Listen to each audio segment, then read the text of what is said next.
But Chief, thank you for joining Mike and I today to talk about this use at your agency. Can you walk us through kind of the details of? It's obviously they knew this gentleman. They'd had conversation calling him by first name. So it sounds like most typical situations, it wasn't a first encounter. And if you can just walk us through how it played out. Absolutely, thank you. Yeah, so we're a smaller community, so we do have the opportunity to know a lot of the people that we come into contact with fairly frequently. And in this particular case, this gentleman chose to call our communication center in the days preceding this event, indicating that he was struggling with some issues and he had some worries that were not really founded in reality. So we had the occasion to meet with him and kind of walk him through some of those issues he was having a few days preceding this event. His initial calls were on March the 16th, and this event that we're talking about happened in the early morning of March 17th. So on the day that we dealt with him that we're talking about here, he was out running in traffic. He was kind of rambling and yelling at motor vehicles. At some point, he was yelling that he wanted to speak to the Coast Guard, just really making no sense. And so based on the contact that we had before and our limited history we had with him then, and understanding he was in mental distress at that time, and then finding him in the roadway and in his erratic behavior, our officers were concerned about his stability and his ability to take care of himself or others around him. So as they contacted him, as I said, he was rambling about contacting the U.S. Coast Guard, did not want to speak with the officers, was trying to stay away from them and continued just to walk away from them, and really ignored their general commands to stop so they could have a conversation about how they could get him treatment. And as you've seen in the video, one of the officers referred to him by his first name of Michael, said, we talked before, do you remember me? Michael, it's me, and trying to really establish that personal relationship so as to maybe lower some of his concerns about the authorities being there or law enforcement trying to take him away. Again, as you walk through that video, you'll see that he just was non-compliant, didn't really want to, wasn't displaying any signs of aggression, if anything, more of excited delirium symptoms. But nonetheless, walked away from the officers in their attempts to try to get him help and evaluation. They warned him that they were going to deploy the BolaWrap, and of course that was unfamiliar to him, but their partners that were with them, just like in the training that we talk about, so we can avoid sympathetic fire or situations like that. They announced they're going to deploy the BolaWrap, and they even told the gentleman they're giving him one last opportunity to comply. And as he's walking away, you see him activate a key fob where he's trying to access a vehicle that's nearby. That created another safety concern and hazard for us. Not only would he get into the vehicle, but it's an unsecured environment. We don't know what he's trying to access inside that vehicle. That alone could have escalated the situation immediately to a higher level of force. Nonetheless, he was redirected away from that vehicle, continued to walk away, and the officer chose to deploy the BolaWrap device, which was at its lower body, and they were able to secure him very quickly without any injury to him or the officers. And then following that, they continued to have dialogue with him, even when he was in custody, tried to calm him down, make it safe for the paramedics, and just kind of walk him through what was going to be happening and that he was okay. And we weren't there to hurt him or bring him into custody. It was more about a mental evaluation. I think you touched on the point there, the training that the officers were communicating ahead of time. That's one of the things we really emphasize is that training, and it really came through in that video from start to finish. The professionalism and that communication, it's a key. That you're trying to show them that you're really there to help them. Absolutely, and I think that's kind of that's why we embrace this device so much. So that's again, it's a tool for us to help people, not necessarily to injure anybody or to overwhelm them with force, so we can get them into custody as safely as possible with the minimal amount of exposure to injury to either themselves, us, or anybody in the general area. Some people think that this is a tool just for people that are standing still, and that's just not the case. And I think it's more than evident in this situation that your officers knew that they could use this tool while they're moving and while the subject's moving in order to restrict his mobility. And I would have to say it works perfect. It happens in just a split second where they wrap him around the ankles, and it's a tight wrap. And you can see the subject bends over. He doesn't know what happened, obviously. He's disoriented as it is.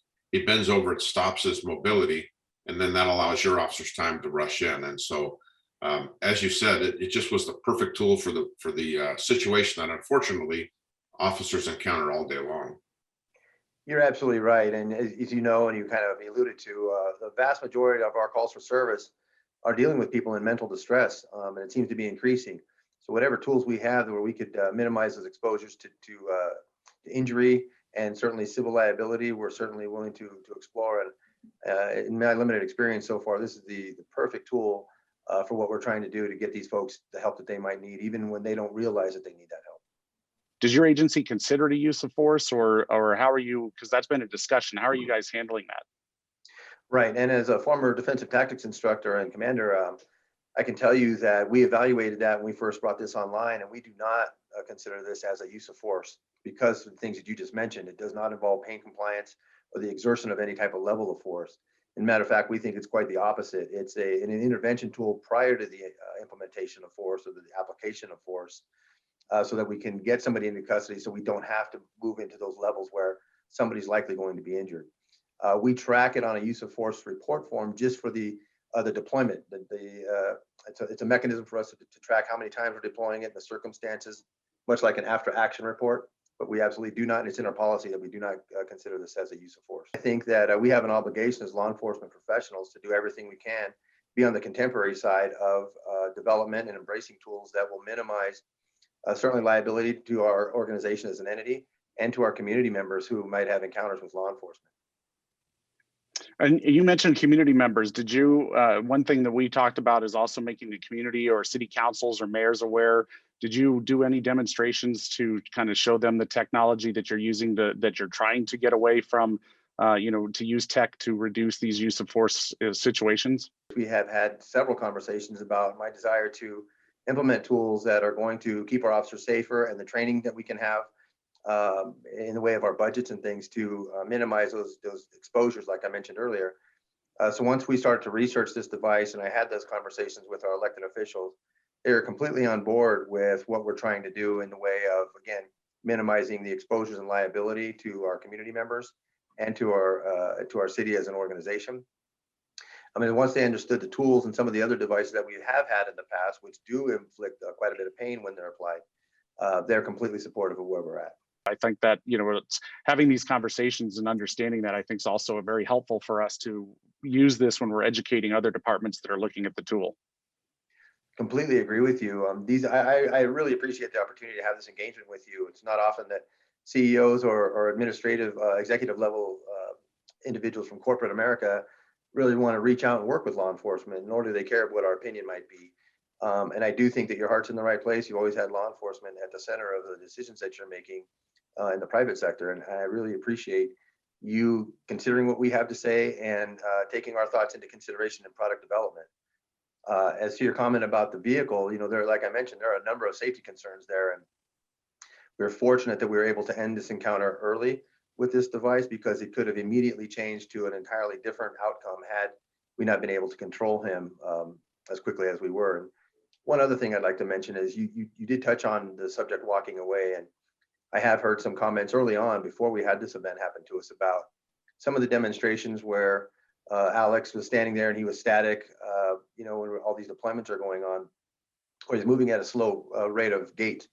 And in this particular case, you can see this gentleman, Michael's, walking away at a pretty good clip as the officers were moving.